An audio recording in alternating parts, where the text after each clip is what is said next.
Here's one wild story, one wild tour story that wasn't funny, wasn't fun, pretty much life-threatening, We're on tour overseas in Germany on an off day in Frankfurt. Happened to be going to a club that mostly everybody go to when they're in Frankfurt. Cube used to hang out there, Cypress, Soul to Soul. Everybody went to this spot on off days or even to do after parties for their concert. We happened to go there on an off day. We go to the spot.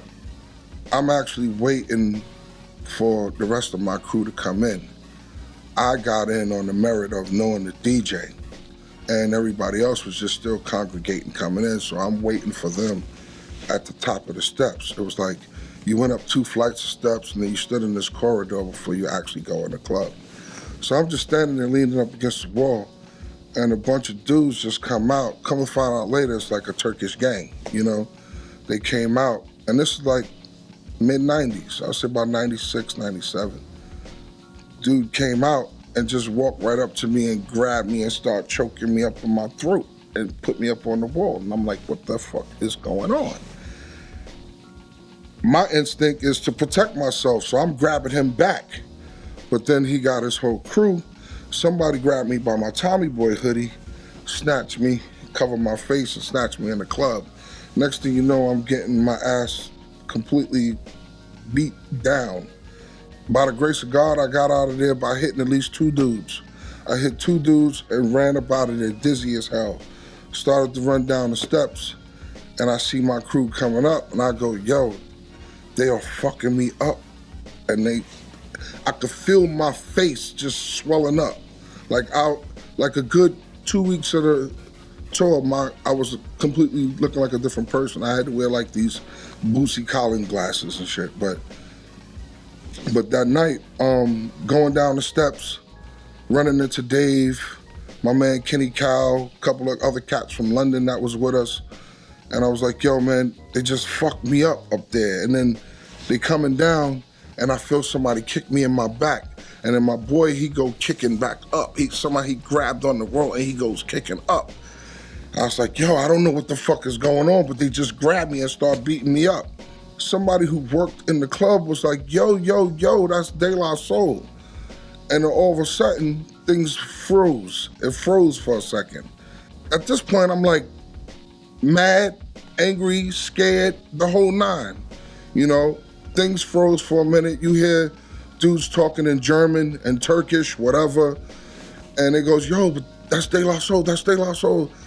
And at this point, I'm like, yo, I don't really give a fuck what's going on now. Like, yo, at this point, I want to get mines. So the dude who actually choked me, that's who I wanted to fight. Like, okay, fuck everybody else. Can I get a one-on-one with him? Dave and Kenny and everybody else, somehow they got outside. But I'm so like into wanting to get this dude. The minute I got outside, they were gone, but I didn't realize that. I go outside to square up with this dude, and he come out his waist and he pulled a gun and put it in my face. And he pulled the trigger. It didn't go off. He pulled the trigger right dead smack in my face. He pulled the trigger.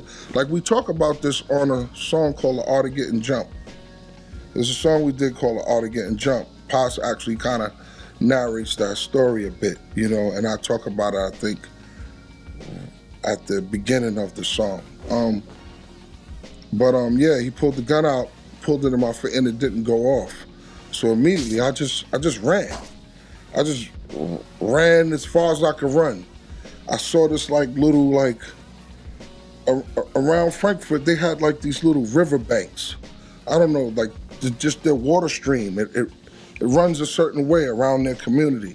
Man, I got one of them shits and I laid in the water. I just laid in that shit just because I just hear cars riding by. I just hear a bunch of shit. I'm not that far from the club, but I ran and I jumped in that shit and I laid there.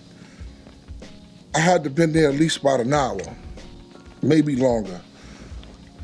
The girl that we actually went to the club with, she was a journalist.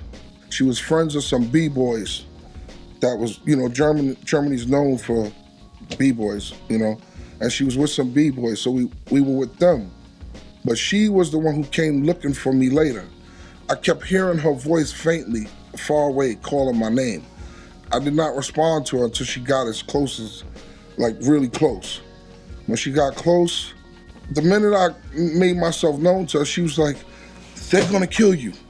That's the first thing that came out of her mouth. "They're driving all around, they're gonna kill you." She's like, they're looking for you. They know you're not for. She's like, "You should go over to the police station." I was like, I don't want to do that either. I was like, all I could think is, I'm the foreigner. I don't want to interact with the police. I don't want to go back to the club. I'm good right here until daybreak if I have to be, you know? But I do hear these cars screeching around. She's like, "They're looking for you and they're going to kill you." Somehow she got a taxi, brought it close by. I jumped in the taxi. She talked the driver into making sure, like, she apparently told them in their language how severe the situation was. The minute I jumped in the car, he rushed me right to the hotel. Got to my tour manager and all of that, you know, and he ended up going back to the club, dealing with the issue. But yeah, them dudes was scrambling around for me like the entire night. And I had been in that water about an hour and a half by the time she found me, you know. But yeah, it was like, that was the most scariest moment in my life. Here it is, growing up in neighborhoods like Brooklyn and Amityville, Long Island, and interacting through my younger years with the Reagan era. You know, man, you know, who thought I would come this far and have my life truly threatened on that level, you know? But come to find out later, it was a lot of racial tension going on in Germany at the time, especially between the Turkish and the blacks, you know, the Turkish and the Africans. So I ended up being a victim of circumstance of what was happening there at that time. I was beaten to a pulp, man. You couldn't even recognize my face. I think one of my friends got, Kenny Kyle, he's the one who got pictures of that, you know? And I was, yeah, very frightened for my life. I don't know, my jaw could have been broken, but I didn't go to the hospital. I just let it all just heal up on its own. But you could not recognize me. My face was like, if I took them glasses off, you'd be like, "Yo, is that you?" You know? And it was the worst situation I ever been in, you know? And yeah, after you've been jumped, you know, you become a little desensitized to certain things, you know? Put it like this, I don't want to be in that situation again.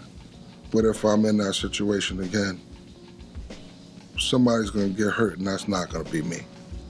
I'm gonna see it clearly, right for what it is, and somebody's gonna get really hurt. I might end up going to jail, because that was a very bad situation for me.